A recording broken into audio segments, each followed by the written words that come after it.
অসমবাসী ৰাইজক শুভেচ্ছা জনাইছোঁ।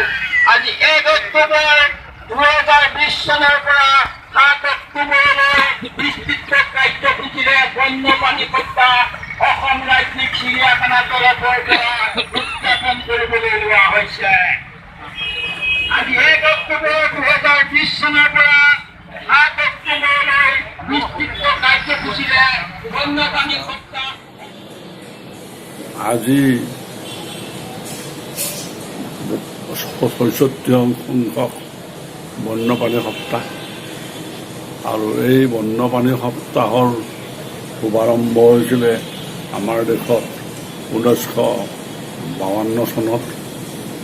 সেই সময়ত আমাৰ অসম তথা ভাৰতবৰ্ষ পাহাৰ পৰ্বত হাবি বননি বন্যপ্ৰাণীৰে সমৃদ্ধ হৈ আছিলে।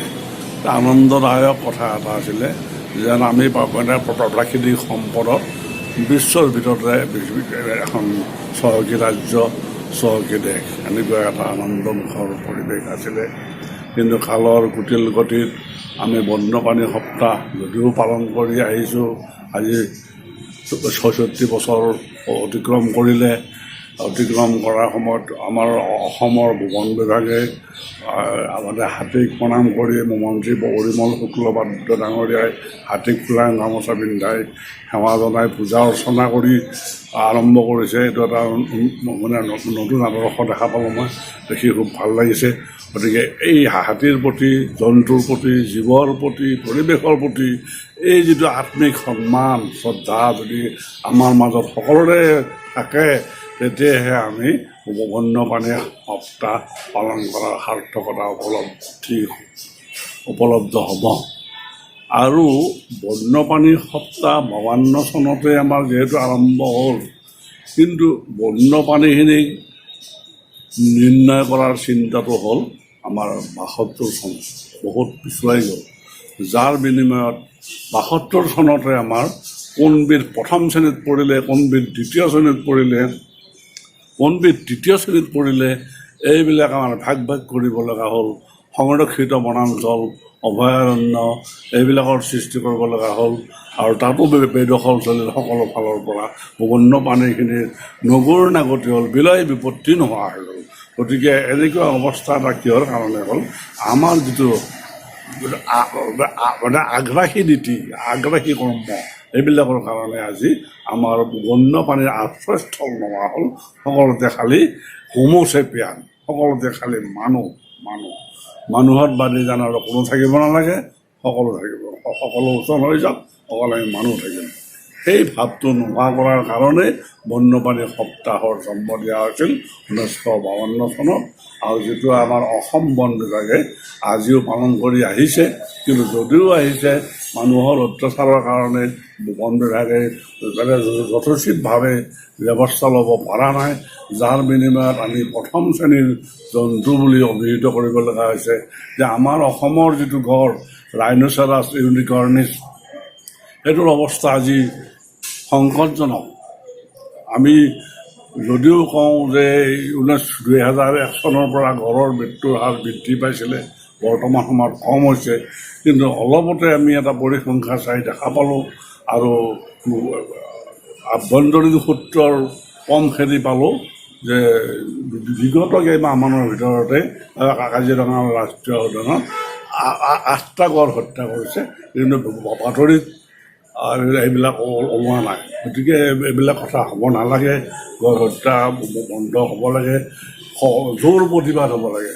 আৰু হাতী মানুহৰ সংঘাত হ'ব নালাগে। হাতী আমাৰ ভগৱান হিচাপে সন্মান কৰি সেৱা কৰি সিহঁতৰ ৰক্ষণাবেক্ষণ দিব লাগে। সিহঁতৰ আশ্ৰয়স্থল নাথাকিলে, খাদ্যৰ স্থল নাথাকিলে সিহঁতে যাব ক'ত, খাব ক'ত? গতিকে এইটো সংঘাত নহয়, আমাৰ মাজৰ ভুল বুজাবুজিৰ সৃষ্টি হৈছে। গতিকে এতিয়া আমাৰ এই ঢেকীয়াপতীয়া বাঘ আজি প্ৰায় শেষ হ'ব হৈছে। সেইকাৰণে আমাৰ খুলিব লগা হৈছে টাইগাৰ প্ৰজেক্ট। 1972 চনমানৰ পৰাই কৈলাশ চাংখালা নামৰ এজন ব্যাঘ্ৰ মানৱে এই বস্তুটো ব্যাঘ্ৰ প্ৰকল্পৰ আৰম্ভণি কৰাৰ কথা মই জানিছিলোঁ। আৰু গতিকে চিন্তাৰে আমিও আজি বাঘৰ সংৰক্ষণ কৰিব লগা হ'ল। আৰু বাঘক সংৰক্ষণ কৰিব লগা হ'লে সিহঁতৰ খাদ্য লাগিব আৰু সেই অনুপাতে হাবি লাগিব। তেতিয়াহে আমি যিটো ফুড চেনেল খাদ্য শৃংখলটো ৰক্ষা কৰিব পাৰিম। আৰু ইতিমধ্যে মই এখন আপোনালোকৰ আগত লিষ্ট দিম যে আজি প্ৰথম তালিকাত ভুক্ত হ'ব লগা জন্তুখিনি আজি কিয় হ'ল প্ৰথম তালিকাত ভুক্ত হ'ব লগা। তাৰমানে তেওঁলোকৰ অৱস্থা সংকটজনক।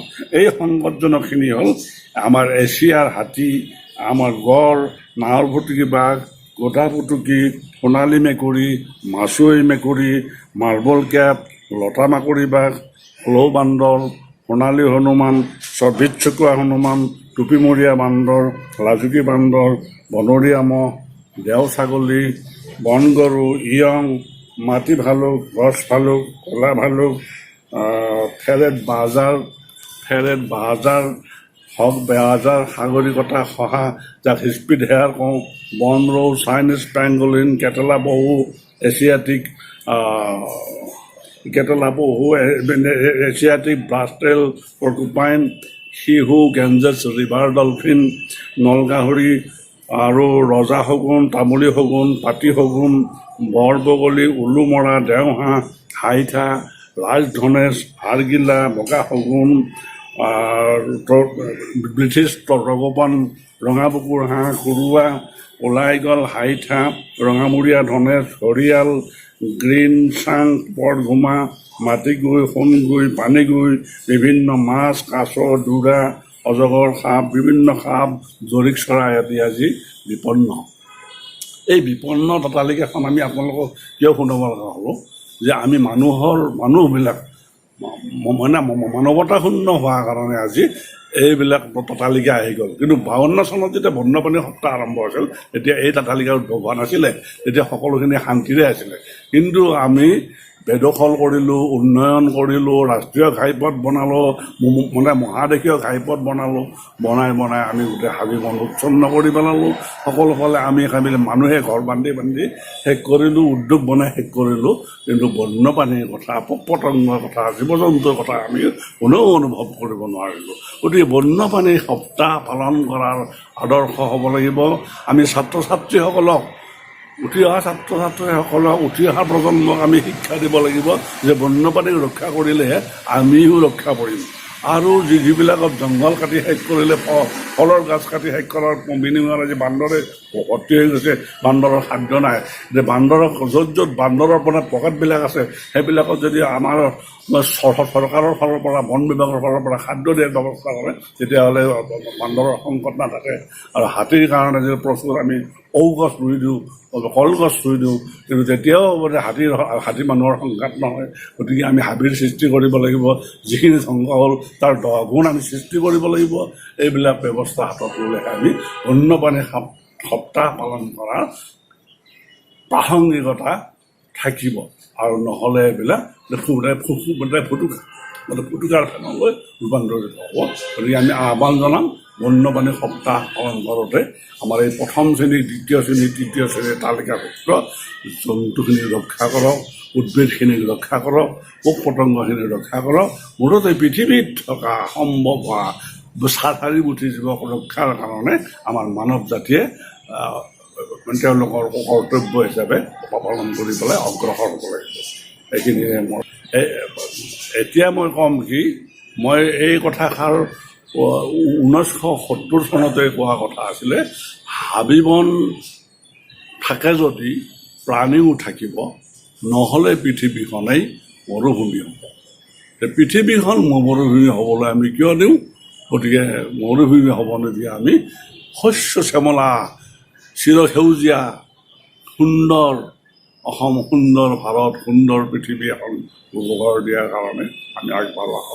নমস্কাৰ।